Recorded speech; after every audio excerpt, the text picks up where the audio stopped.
विभिन्न शासकों के उपनाम और उपाधियों के प्रश्न मोस्ट इंपोर्टेंट है, बार बार परीक्षा में पूछे जाते हैं, याद करिएगा। आज पार्ट 2 में हम अन्य राजवंश के ऊपर बात करेंगे। शाकंभरी के चौहान शासकों में अर्णोराज को आनाजी कहा जाता है। सोमेश्वर की उपाधि प्रताप लंकेश्वर मिलती है।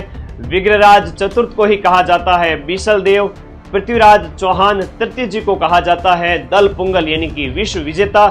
और राय पिथोरा कछवा शासकों के संस्थापक दुल्ले राय, तेजकरण और ढोला का ही उपनाम है शाला कुमार। भारमल और भगवंत दास को अकबर ने अमीर उल उमरा की उपाधि दी थी। मानसिंह को अकबर ने फरजंद यानी कि बेटा की उपाधि दी थी। इसके साथ साथ इन्हें मिर्जा राजा भी कहा जाता है। जयसिंह फर्स्ट को मिर्जा राजा की उपाधि 1637 में कंधार अभियान के समय शाहजहां ने दी थी। ये प्रश्न एग्जाम में पूछा जा चुका है। जयसिंह सेकंड को सवाई की उपाधि औरंगजेब ने दी थी। माधो सिंह द्वितीय को बब्बर शेर कहा जाता है।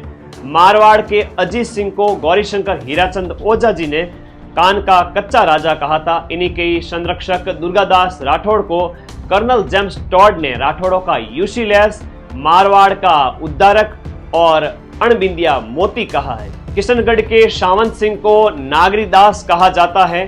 मंडोर के गुर्जर प्रतिहार वंश के संस्थापक हरिश्चंद्र को रोहिलद्दी कहा जाता है।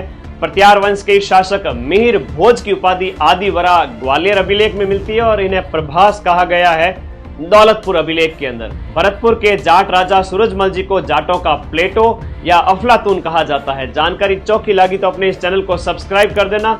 शिक्षक दिवस 5 सितंबर की सभी को शुभकामनाएं और ढेर सारा आशीर्वाद।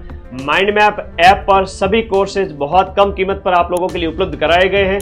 सभी विद्यार्थी ज्वाइन करके पढ़ते रहें। मां सरस्वती और मेरा आशीर्वाद आप सभी के साथ में है। आप सभी का सिलेक्शन जरूर होगा।